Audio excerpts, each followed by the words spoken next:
ಸದಸ್ಯರು ಒಬ್ಬೊಬ್ಬರಾಗಿ ಈಗಾಗಲೇ ಶರಣಾಗ್ತಾ ಇದ್ದಾರೆ. ಮೊನ್ನೆಷ್ಟೇ 6 ಜನ, ಈಗ ಇವತ್ತು ಒಬ್ಬರು ಶರಣಾಗ್ತಾ ಇದ್ದಾರೆ. ಮುಖ್ಯವಾಹಿನಿಗೆ ಮತ್ತೋರ್ವ ನಕ್ಸಲ್, ಉಡುಪಿ ಮೂಲದ ಲಕ್ಷ್ಮಿ ತೊಂಬಟ್ಟು ಶರಣಾಗತರಾಗ್ತಾ ಇರೋದು. ಉಡುಪಿ SP ಕಚೇರಿಯಲ್ಲಿ ಲಕ್ಷ್ಮಿ ತೊಂಬಟ್ಟು ಈಗ ಶರಣಾಗತಿ.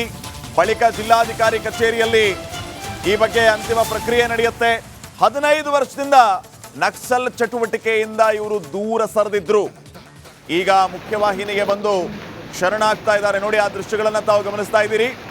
ಲಕ್ಷ್ಮಿ SP ಕಚೇರಿಗೆ ಬಂದು ಶರಣಾಗುತ್ತಿರುವಂತಹ ದೃಶ್ಯಗಳಿದು.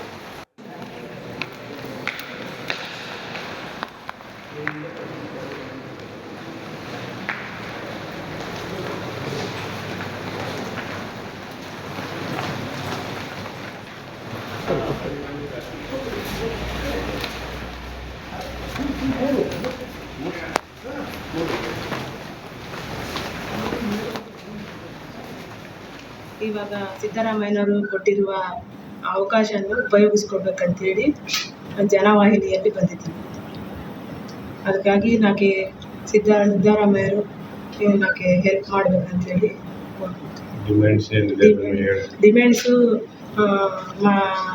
ಮಾಕೆ ಊರಿಗೆ ಏನೂ ಇಲ್ಲ, ಚೆನ್ನಾಗಿ ಬಡಸ್ತಿಗೆಯಲ್ಲಿದ್ದೀವಿ. ಅದಕ್ಕಾಗಿ ಶಾಲೆ ಇಲ್ಲ, ರೋಡ್ ಇಲ್ಲ, ನೀರಿನ ವ್ಯವಸ್ಥೆ ಇಲ್ಲ, ಆಸ್ಪತ್ರೆ ವ್ಯವಸ್ಥೆ ಇಲ್ಲ, ಏನೂ ಇಲ್ಲ. ಅದನ್ನು ನೆರವೇರಿಸ್ಬೇಕಂತೇಳಿ.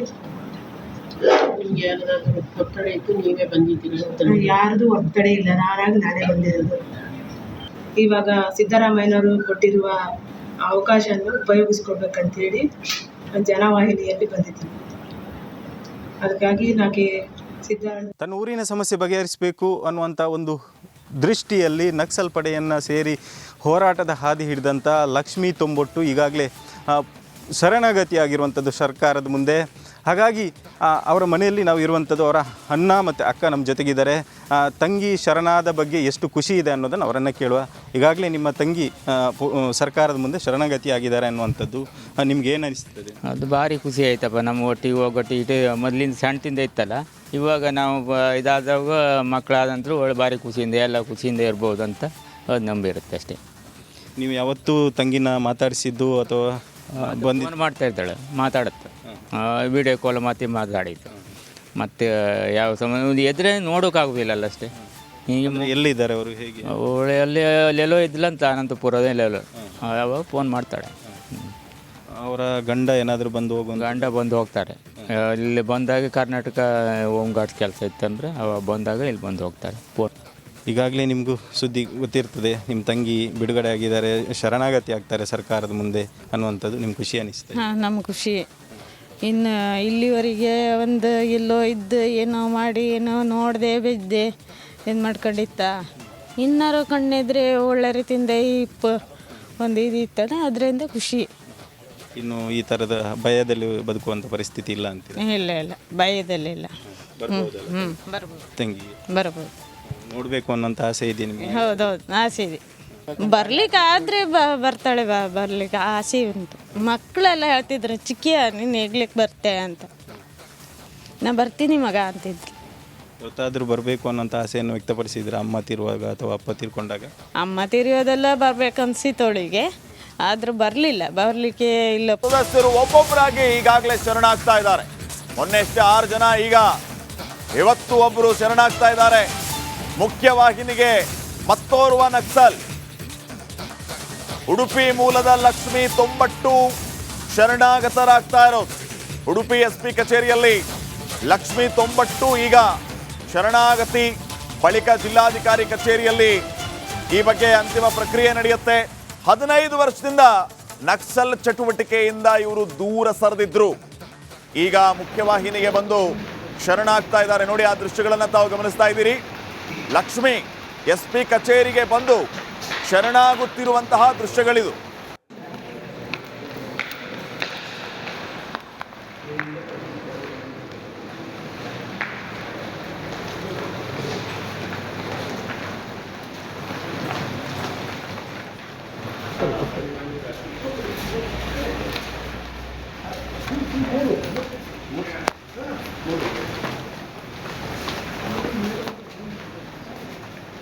ಇವಾಗ ಸಿದ್ದರಾಮಯ್ಯನವರು ಕೊಟ್ಟಿರುವ ಅವಕಾಶವನ್ನು ಉಪಯೋಗಿಸ್ಕೊಡ್ಬೇಕಂತೇಳಿ ಜನವಾಹಿನಿಯಲ್ಲಿ ಬಂದಿದ್ದೀನಿ. ಅದಕ್ಕಾಗಿ ನನಗೆ ಸಿದ್ದರಾಮಯ್ಯರು ನನಗೆ ಹೆಲ್ಪ್ ಮಾಡಬೇಕಂತೇಳಿ ಡಿಮ್ಯಾಂಡ್ಸು ಮಾಕೆ ಮಾ ಊರಿಗೆ ಏನಿರಲಿ ಏನೂ ಇಲ್ಲ, ಚೆನ್ನಾಗಿ ಬಡ ಸ್ಥಿತಿಯಲ್ಲಿರ್ತೀವಿ. ಅದಕ್ಕಾಗಿ ಶಾಲೆ ಇಲ್ಲ, ರೋಡ್ ಇಲ್ಲ, ನೀರು ವ್ಯವಸ್ಥೆ ಇಲ್ಲ, ಆಸ್ಪತ್ರೆ ವ್ಯವಸ್ಥೆ ಇಲ್ಲ, ಏನೂ ಇಲ್ಲ. ಅದನ್ನು ನೆರವೇರಿಸ್ಬೇಕಂತೇಳಿ. ನಿಮ್ಗೆ ಯಾರ್ದಾದ್ರು ಒತ್ತಡ ಇತ್ತು ನೀವೇ ಬಂದಿದ್ದೀರಾ? ಯಾರ್ದು ಒತ್ತಡ ಇಲ್ಲ, ನಾನೇ ಬಂದಿರೋದು. ಇವಾಗ ಸಿದ್ದರಾಮಯ್ಯನವರು ಕೊಟ್ಟಿರುವ ಅವಕಾಶವನ್ನು ಉಪಯೋಗಿಸ್ಕೊಡ್ಬೇಕಂತೇಳಿ ಜನವಾಹಿನಿಯಲ್ಲಿ ಬಂದಿದ್ದೀನಿ. ಅದಕ್ಕಾಗಿ ನನಗೆ ತನ್ನ ಊರಿನ ಸಮಸ್ಯೆ ಬಗೆಹರಿಸಬೇಕು ಅನ್ನುವಂಥ ಒಂದು ದೃಷ್ಟಿಯಲ್ಲಿ ನಕ್ಸಲ್ ಪಡೆಯನ್ನು ಸೇರಿ ಹೋರಾಟದ ಹಾದಿ ಹಿಡಿದಂಥ ಲಕ್ಷ್ಮೀ ತೊಂಬೊಟ್ಟು ಈಗಾಗಲೇ ಶರಣಾಗತಿಯಾಗಿರುವಂಥದ್ದು ಸರ್ಕಾರದ ಮುಂದೆ. ಹಾಗಾಗಿ ಅವರ ಮನೆಯಲ್ಲಿ ನಾವು ಇರುವಂಥದ್ದು, ಅವರ ಅಣ್ಣ ಮತ್ತು ಅಕ್ಕ ನಮ್ಮ ಜೊತೆಗಿದ್ದಾರೆ.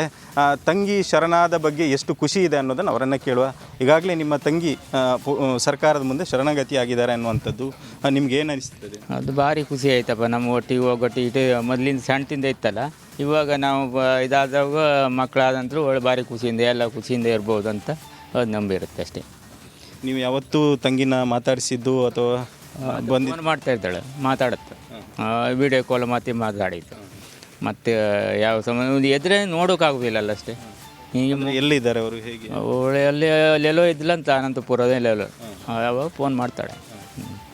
ಅವರ ಗಂಡ ಏನಾದರೂ ಬಂದು ಗಂಡ ಬಂದು ಹೋಗ್ತಾರೆ. ಇಲ್ಲಿ ಬಂದಾಗ ಕರ್ನಾಟಕ ಹೋಮ್ ಗಾರ್ಡ್ಸ್ ಕೆಲಸ ಇತ್ತಂದರೆ ಅವಾಗ ಬಂದಾಗ ಇಲ್ಲಿ ಬಂದು ಹೋಗ್ತಾರೆ. ಈಗಾಗಲೇ ನಿಮಗೂ ಸುದ್ದಿ ಗೊತ್ತಿರ್ತದೆ, ನಿಮ್ಮ ತಂಗಿ ಬಿಡುಗಡೆ ಆಗಿದ್ದಾರೆ, ಶರಣಾಗತಿ ಆಗ್ತಾರೆ ಸರ್ಕಾರದ ಮುಂದೆ ಅನ್ನುವಂಥದ್ದು. ನಿಮ್ಗೆ ಖುಷಿ ಅನಿಸ್ತದೆ? ಹಾಂ, ನಮ್ಗೆ ಖುಷಿ. ಇನ್ನು ಇಲ್ಲಿವರೆಗೆ ಒಂದು ಎಲ್ಲೋ ಇದ್ದು ಏನೋ ಮಾಡಿ ಏನೋ ನೋಡಿದೆ ಬಿದ್ದೆ ಇದು ಮಾಡ್ಕೊಂಡಿತ್ತ.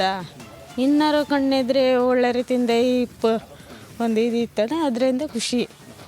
ಇನ್ನು ಈ ಥರದ ಭಯದಲ್ಲಿ ಬದುಕುವಂಥ ಪರಿಸ್ಥಿತಿ ಇಲ್ಲ ಅಂತೀವಿ? ಇಲ್ಲ, ಭಯದಲ್ಲಿಲ್ಲ. ಬರ್ಬೋದು, ತಂಗಿ ಬರ್ಬೋದು.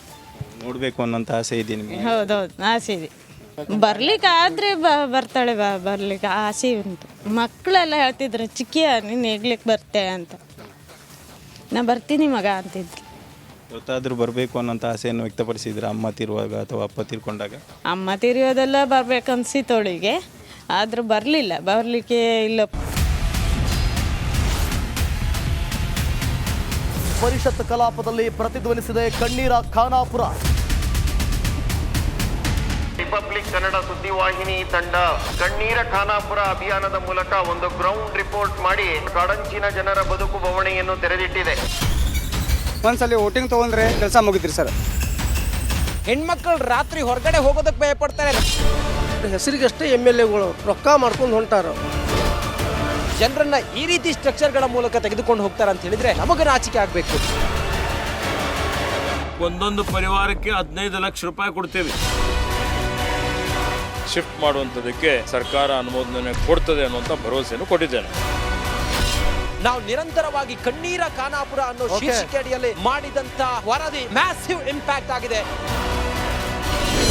ರಿಪಬ್ಲಿಕ್ ಕನ್ನಡ, ಇದು ನಿಮ್ಮ ಧ್ವನಿ.